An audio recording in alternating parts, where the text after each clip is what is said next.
Yan kai Ghana for ya o nche bia na sikama na ye no ewo adanse akrofo Nsima Asante mantem oboase ene ne pate mo no ye ne kase esi ya Ghana omanmu asonfo ya wo kwa akwadwenwen Ghana ho kohie okofrikwa mu wuwu ya August ni mu honom na ye wie bibia ya ye kora wo mochi kwakwa no ena wampanyin John Dramani Mahama pa ba so adwa bi se wo monhwe na wo nyam hwehwemu finchim emfamfa ho ade property nam so emo ye ni ede ebaye na eno oyi acting defense minister Yira Dr. Kesalato Forsen say wonder committee no ano na wo mo enhwe mfa report no emra ampa wo mo atenase aye hwehwemu ene empanimfo ene China fo empanimfo nyina atenase aye hwehwemu a eno ada ena Yira John Dramani Mahama na tenaye wo mo de report no ekodan no ne no ena oye ne say nei wo mbehwe na wo makenkan na wo ma chirichiri mo bia te ekwan kore nam so ema oye nei ebaye enti ene fellows of Osukwache ya ono ene hwe omampanyin ngitahudie ho ensem eso abo edwa afrens etwefo nhyiemu ena enam so ema Captain Paul Fojo wona ye Airport Accident Incident Investigation Bureau AIB Ghana kane panyini wono ena ejina report na mu a wo chirechirimu adekropoti a enam so ema oye nei ebaye yenko na yenkotie ensem ode tudwa no ebi. Before proceeding, I'd like to, on behalf of the investigation board, give our sincere condolences to our dearly departed heroes. It is said that an aircraft investigation is taking a mess and converting it into a message, which is what we ended up doing. It's my humble duty now to take you through the presentation, which reflects the report that was presented yesterday.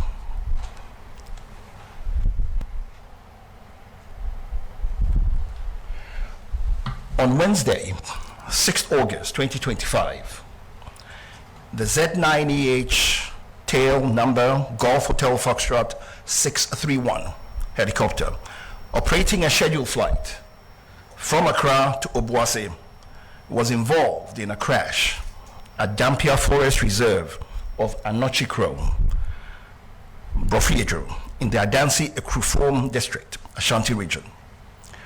All 3 crew and 5 passengers on board died.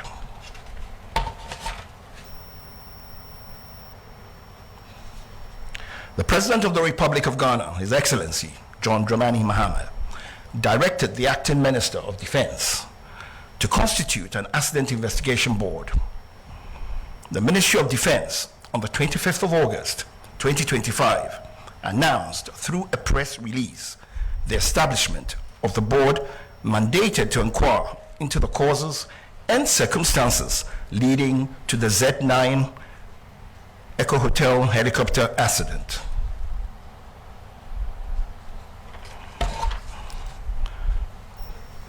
This investigation has been conducted in accordance with the Ghana Air Force flying orders, the Ghana Air Force Air Staff instructions, Annex 13 of the International Civil Aviation Organization's Convention on International Civil Aviation.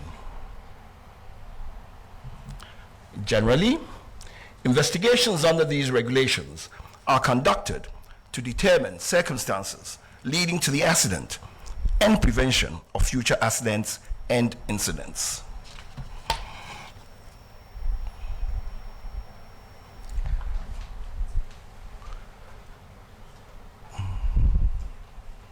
The final report, which was presented, came in a format which had 4 parts. Part 1, factual information. Part 2, analysis of the factual information. Part 3 were the conclusions, which includes the findings, the causes, and all contributory factors. And Part 4, the safety recommendations.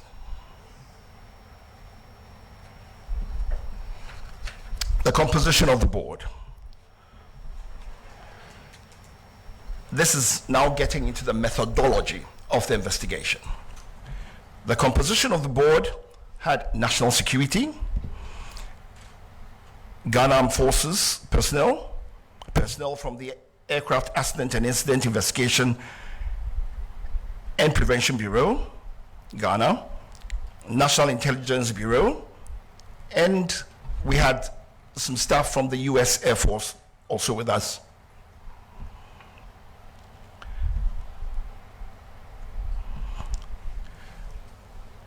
For the factual information evidence collection, we immediately had, on the 26th of August, a briefing by the preliminary investigation team, PIT as it's called.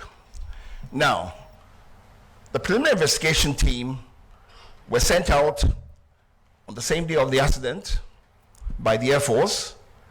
Their task was to go to the accident site, secure the site, try to protect and make sure that all perishable evidence was secure.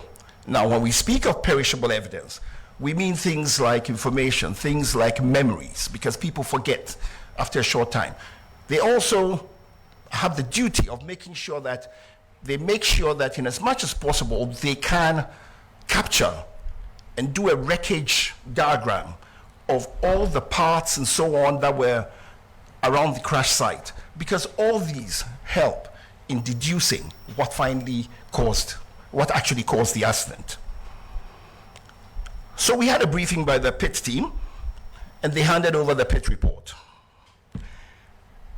The flight recorder, made up of the flight data recorder and the cockpit voice recorder, which is typically called the black box, and some personal effects of the passengers. The team then started, having gotten this information, decided to proceed to the accident site to get first-hand knowledge of the accident site and to be able to interview witnesses and so on. We also went through a process of looking at all the maintenance records of the aircraft. We looked at the flight logs of the aircraft, we looked at the flight logs of the crew, we checked on the crew's qualification, we checked on documentation, just to be sure that everything was proper. The flight data and cockpit voice recorder were then transported to the AVIC Flight Decoding Center in Xi'an, China, from the 12th September to 22nd September 2025. Now, AVIC is the Aviation Industry Corporation of China. The aircraft is a Chinese aircraft. They were the manufacturers. They had the software and the hardware capable of decoding and giving us the data from the flight data recorder. So we had to go to them.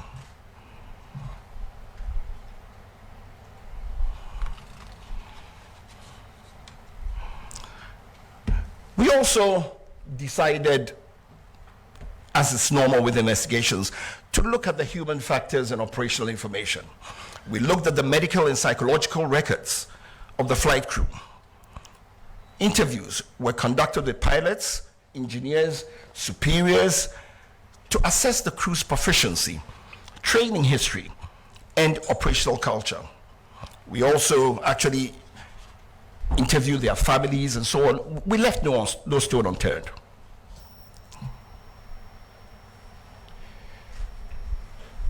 We also interpreted the weather. We looked at the weather on the day. And we looked at the META, which is the actual weather at the aerodromes. We looked at the TAFs, which are the terminal aerodrome forecasts, eyewitness observations, and then we also took data from the Ghana Meteorological Agency.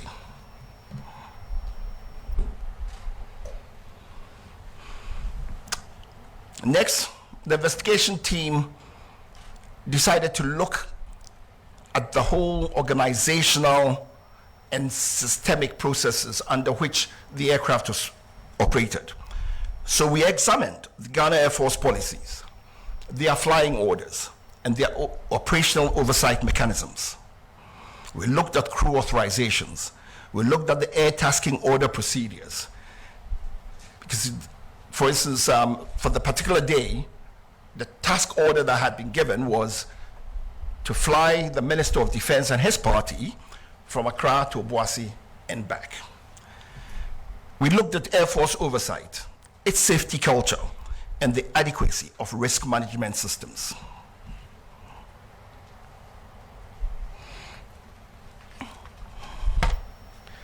Having gotten all this factual information, we then moved to analysis and reconstruction. Using data from the flight data recorder and cockpit voice recorder, radar tracks, and eyewitness accounts, the flight path was reconstructed.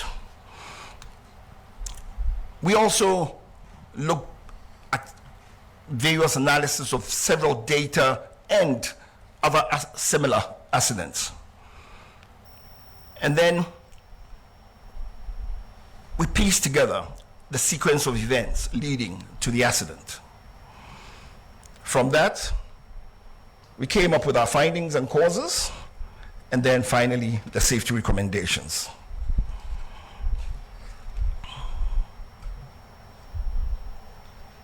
So, for the scope of flight, we looked at the history of the flight, we looked at the weather, we looked at the environment, we looked at the machine, that's the helicopter, we looked at human factors, the crew flying the plane. Then we looked at the organizational and systemic factors, sequence of events, and then we came to what we believed strongly was the cause of the accident. For the history of flight, we went before the flight to see what the pilots had been doing. And it's on record that their last 3 flights before the subject flight, the same crew had flown all the 3 flights before on the same helicopter. On the 2nd of August, they came from their base in Takoradi to Accra. It was a Medivac flight, 1 hour long. On the 3rd of August, the following day, they did a flight from Accra to Cape Coast, back to Accra. 1 hour, 20 minutes. It was also a medical evacuation flight, Medivac. On the 4th, they were tasked to go fly Accra to Salman, back to Accra. That was a 2 hour 30 flight. That was a bullion flight, cargo flight. On the 5th of August, they rested. Now, it helps to say here that in Ghana Air Force, there are flying limitations for the crew. You have 10 hours per week maximum, 62 hours maximum per month. Before flight, it's also accepted that if you've had a rest of 8 hours, you've had enough rest and you can go to work. They had in excess of 24 hours rest.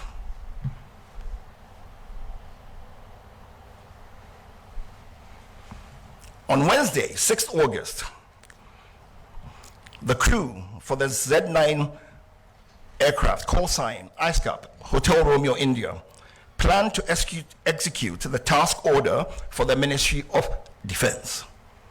The flight was scheduled to depart at 8 a.m. with an estimated en route time of 50 minutes. The captain delayed the flight due to adverse weather in Accra, Kumasi, and Obuasi. The weather improved about an hour later. So, takeoff ended up at 12 minutes, 14 seconds after 9 a.m. Throughout the flight, the altitude changed to avoid low clouds. Now let me explain why this was so. The flight started out being conducted under visual flight rules. Now, if you're flying under visual flight rules, what it means is you're using visual references to navigate. It's a normal way of flying. So they were using visual cues to navigate to go to Obuasi. And so they had to stay away from cloud, in contact with the ground. So as the cloud base changed, they changed their altitude. Where they needed to avoid, they would avoid.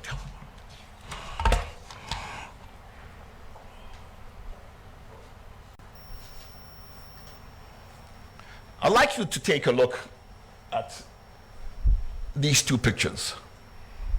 Now, first of all, these pictures were taken in the environs of where the accident took place.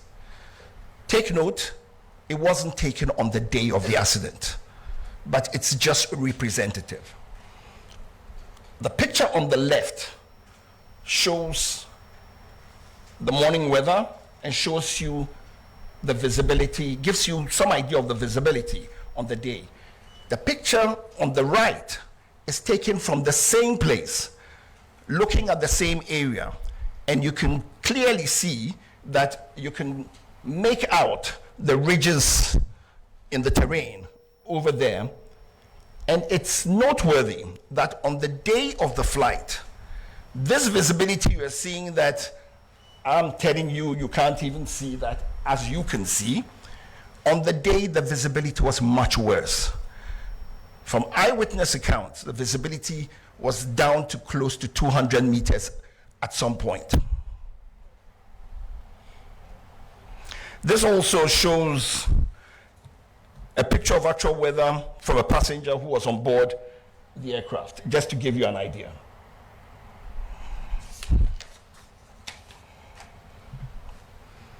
The weather in the southern Ghana was poor on the day, which delayed departure for about an hour. In Accra, conditions were misty, with visibility of about 5 to 7 kilometers and very low clouds starting at only 700 to 1100 feet above the ground.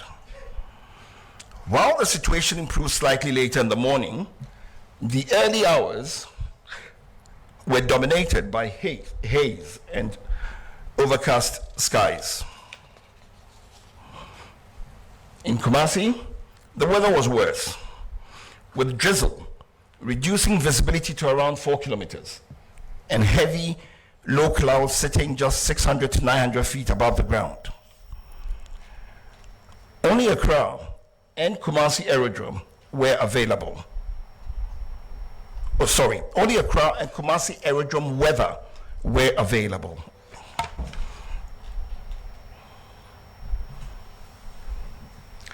There was no formal information on the weather available to the pilots along the flight route. Witnesses reported poor visibility due to fog and rain at Brofuyedru and its environs. Environmental conditions Environmental commissions in the Dampier Forest Reserve and its rugged terrain of hills, mountains, created conditions such that over such rugged terrain, you can have turbulence, downdraft, and other phenomena.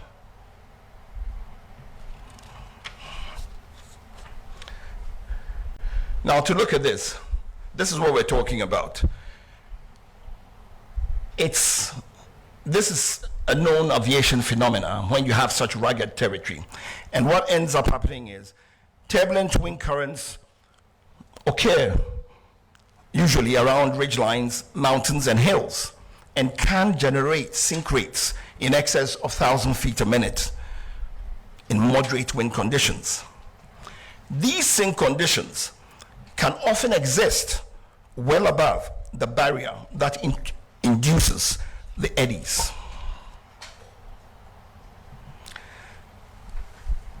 We assessed the aircraft to see if it was fit for purpose.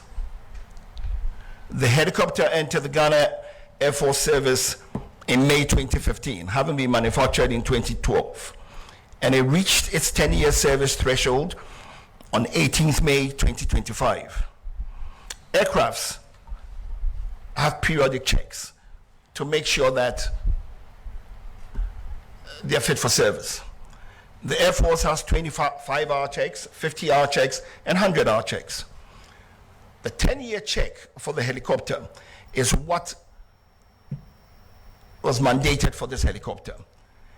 Now, as is usual, an operator, in this case Ghana Air Force, requested from the manufacturer an extension. And it's normal, happens in civil flying, happens with any type of flying. The manufacturer gave a 90-day extension to 18th August 2025. And basically, the helicopter met all the basic safety requirements. That notwithstanding, it's sort of clashed, it sort of met a 100-hour check. So the Air Force also did a 100-hour check on the helicopter before the flight. The aircraft on the day, the aircraft on the day was declared serviceable and duly signed off by both the engineers and the captain. The flight data report indicates that the helicopter was in good working condition. The helicopter, however, did not have some avionic safety enhancements.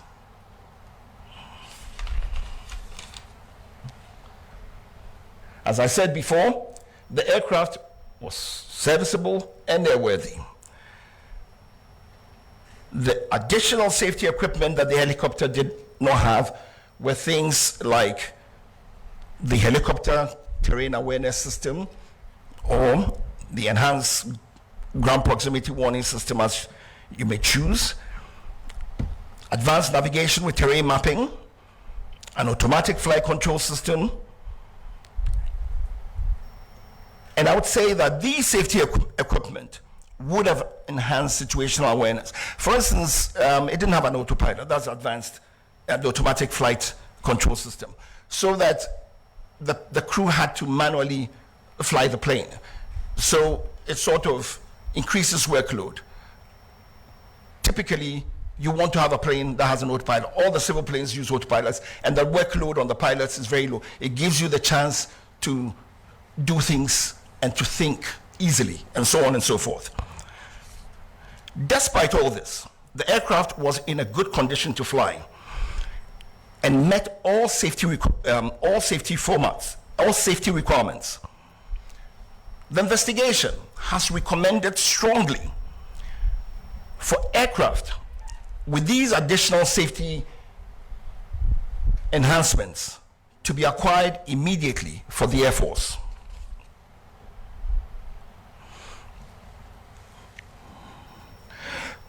To rule out any potential human causes, we also examined the qualifications, experience, and competence of the crew. The captain has a postgraduate certificate in safety and accident investigation from Cranfield University, UK, in 2024. The captain was a qualified FAA, that's the Federal Aviation Administration, commercial and instrument rated pilot from Bristol Academy, Florida, USA, in April 2015, 10 years ago. Within the Ghana Air Force, he was recategorized in March 2025 as a Cat C pilot. That is, a pilot qualified to be a captain on the helicopter, the Z9 helicopter. And he had a green instrument rating.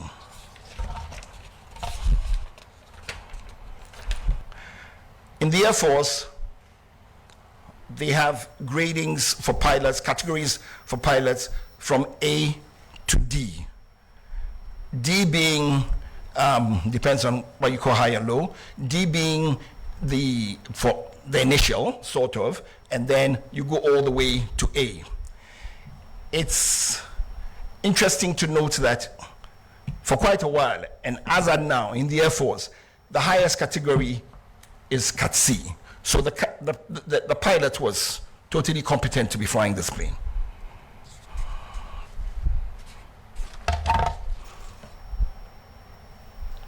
The co-pilot was also a qualified FAA commercial and instrument rated pilot from Bristol Academy, Florida, and he qualified in April 2023. In December 2024, he was recategorized within the Ghana Air Force as a Category D pilot on helicopter type with a white instrument rating. To further rule out any potential human causes, we examined the medical and psychological records of the crew. A review of the medical and personal records revealed no known medical or psychological conditions in the captain, co-pilot, or technician at the time of flight. All three were described by witnesses as calm, prepared, and professional during the pre-flight activities. Fatigue or medication was not considered to have materially affected their performance on the day of flight.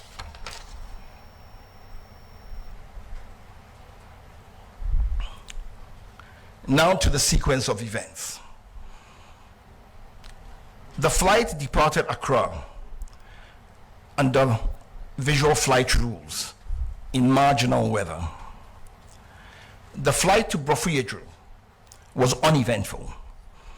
Brofuyedro is approximately 90 miles from Accra, about 10 miles from Obuasi. As the flight approached Obuasi, visibility deteriorated rapidly due to mist and low clouds. At 9:56, the crew entered IMC, which is Instrument Meteorological Conditions.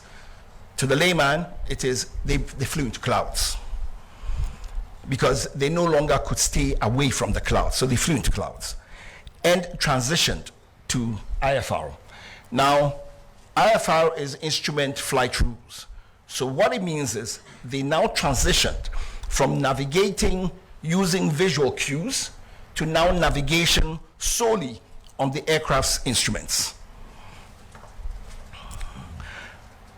The crew then initiated a climb to cross terrain that they were aware of. They initiated the climb to cross the terrain. Seconds before impact, the crew stated that they could see the high ground below, so they had gone over it.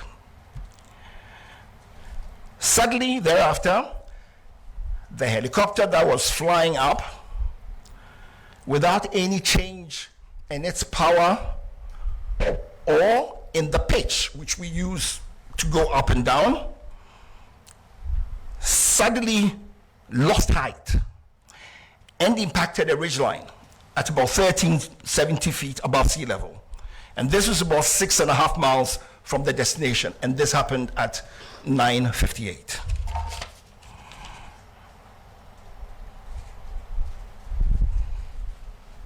Said all that. Good. Now, the dotted blue line is what the planned track had been. The purple line is what the aircraft actually flew. And that took place because it was avoiding clouds and so on and ended up where it was.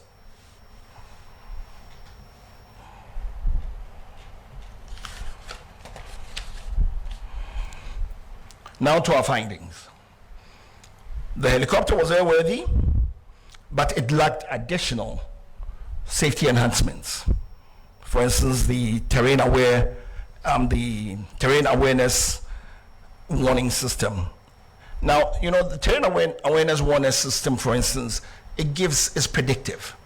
So what it does is it tells you, warns you, it gives you a better picture of the situation and puts the pilots in it gives them, puts them in a position to make better judgments, to be able to see everything and be able to foretell if there are any things that could possibly create a problem. But they lack the additional safety enhancements required for the weather phenomenon over that terrain.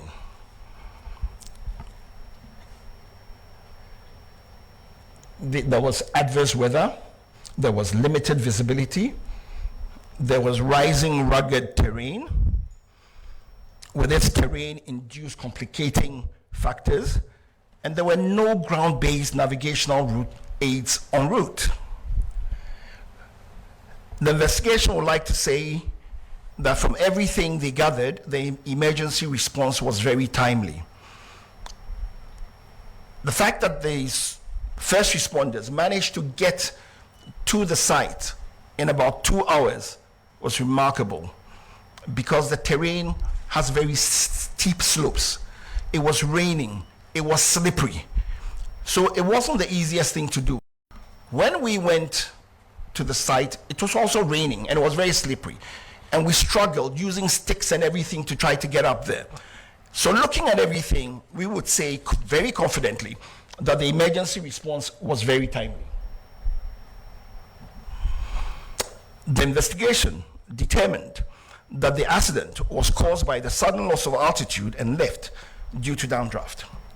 This loss of altitude without change in power or pitch altitude is consistent with downdraft associated with changing environmental conditions over high terrain.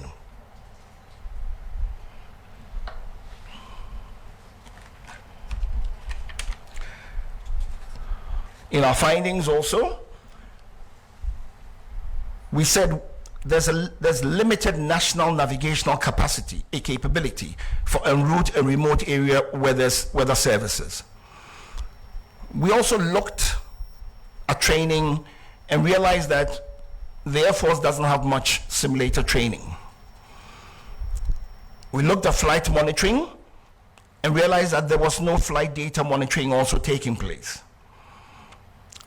For flight following and tracking of aircrafts, we realized that it was also not there. There's no secondary surveillance radar, no automatic dependent surveillance broadcasts, or any other real-time tracking of aircraft.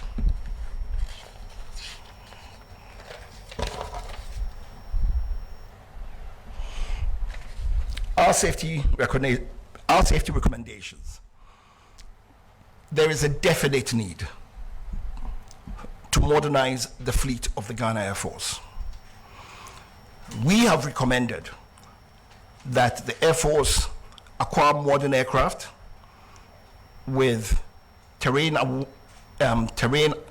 avoidance warning systems and modern navigation systems. That the aircraft should have cockpit voice recorders and flight data recorders, which are the audiovisual capable types. That the Air Force should invest in simulators for recurrent training. That they contract certified aviation weather provider or providers, and that Ghana as a nation should try to have en route navigational aids, especially in remote areas. The Air Force should seriously consider establishing flight data monitoring and en route tracking systems. And finally, we believe that they need to acquire ground support equipment, modernize what they have.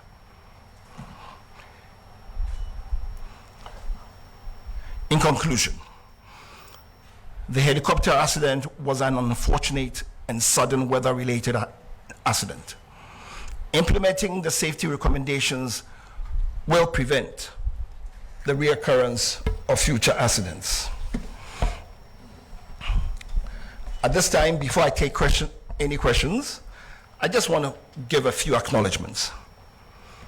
I'd like to acknowledge the efforts and the support that the team had from the National Security Secretariat, led by the National Security Coordinator. It made what was a really difficult job for us much easier to do, and encouraged us to do and persevere to come up with these results. I'd like to say thank you also to the US team that joined us for a period of the investigation, the Chinese, for their warm welcome of us when we went to China for the decoding and all the assistance that they gave us. They were very professional, and they worked with us and got us everything that we needed to be able to fully understand what happened. I'd also like to acknowledge the lead investigator, who in truth is not here today, Air Commodore Akron. He is on national duty outside, but he was a lead investigator and he worked really hard. I'd also like to acknowledge my mother organization, which is the Aircraft Accident and Incident Investigation Bureau, and its commissioner, Mr. John Wombati, for all the support he gave to us and the full availability of the AIB architecture to help us. And to the team that did this investigation, for their open-mindedness, their objectivity, their logic, their diligence and perseverance,